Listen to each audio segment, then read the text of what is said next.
गोविंद शिल्प घेऊन येत आहे एकूण 80 ट्विन बंगलोचा भव्य दिव्य पंढरपुरातील एकमेव प्रकल्प। आमच्या प्रकल्पाची वैशिष्ट्ये मनाला शांती देणारं महादेवाचं मंदिर, मुख्य रस्ता सुमारे 30 फुटांचा, अंतर्गत रस्ता सुमारे 20 फुटांचा, ग्रामपंचायत योजनेचा प्रत्येक बंगलोजला स्वतंत्र नळ, सांडपाण्याची सुरक्षित विल्हेवाट, सर्व टाइल्स ग्लॉसी आणि नामांकित कंपनीच्या, सर्व स्टेअर, खिडक्या, चौकटी सुपर ब्लॅक ग्रेनाइट, दोन्ही अटॅच बाथरूम पूर्णपणे टाइल्स, पंतप्रधान हर घर नल योजना पूर्णत्वाकडे, बाथरूम, बेसिन, किचन, सीपू फिटिंग्स हे जगवार कंपनीचे, स्टील वर्क पूर्णपणे जिंदाल कंपनीचे, 1000 लिटर पाण्याची टाकी, 150 लिटर सोलर वॉटर हीटर सोबत वॉटर प्युरिफायर, प्रत्येक बंगलोजला स्वतंत्र पार्किंग, दर्शनीय भाग पूर्णपणे डॅटो टाइल्स, टाटा प्रवेश कंपनीचे आकर्षक भक्कम दरवाजा, फुटी उंचीचे सुरक्षित कंपाऊंड। मग विचार काय करताय? गोविंद शिल्प, पत्ता गट नंबर 95, हॉटेल अंगण शेजारी, टाकळी रोड, पंढरपूर। ताज्या घडामोडी पाहण्यासाठी आमच्या YouTube चॅनलवरील PVR म्हणजेच पंढरी वार्ता या न्यूजला सबस्क्राइब करा आणि शेजारील बेल आयकॉनवर क्लिक करा।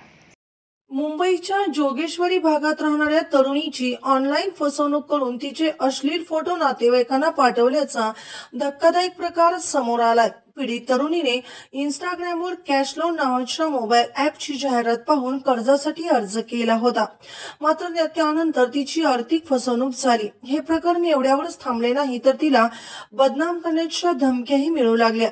या संपूर्ण प्रकारामुळे पीडित तरुणीला मानसिक धक्का बसला आहे। जोगेश्वरी पश्चिम मधील सुलतानाबाद चाळीतील क्रांतीनगर परिसरात कुटुंबासह राहणाऱ्या पीडितेने इंस्टाग्रामवर कॅश लोन नावाच्या ॲपची जाहिरात पाहिली।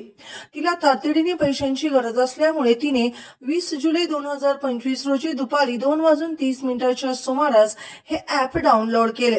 पीडितेने ॲपवर तिची सर्व वैयक्तिक माहिती, आधार कार्ड आणि बँकेचे डिटेल्स शेअर केले। तिने कोटक महिंद्रा बँकेचे खाते नंबर देऊन 2000 रुपयांचे कर्ज मागितले। त्यानंतर तिला फक्त 1300 रुपये ट्रान्सफर करण्यात आले। हे कर्ज तिला 6 दिवसांसाठी दिले गेले, परंतु कर्जाची मुदत संपण्याआधीच पीडितेला मोबाईलवरून धमक्यांचे मेसेज येऊ लागले। सदर आरोपीने तिला सांगितले की जर तिने लगेच पैसे दिले नाही तर तो तिचे अश्लील फोटो बनवून सोशल मीडियावर व्हायरल करेल।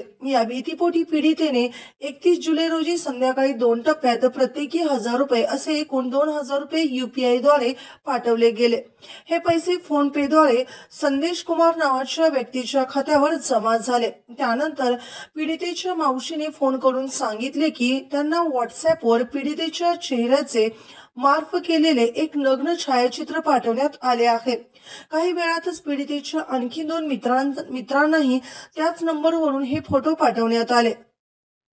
या मानसिक आघातानंतर पीडितेने आपल्या वडिलांना सर्व प्रकार सांगितला आणि ते पोलीस ठाण्यात पोहोचले। या प्रकरणी पोलिसांनी सदर आरोपी विरोधात FIR दाखल केले आहे। आरोपीचा शोध पोलीस घेत आहेत। तसेच सदर ॲपवरून किंवा इतर ऑनलाईन साईटद्वारे कुठल्याही प्रकारचे लोन न घेण्याचे आवाहन पोलिसांनी केले आहे।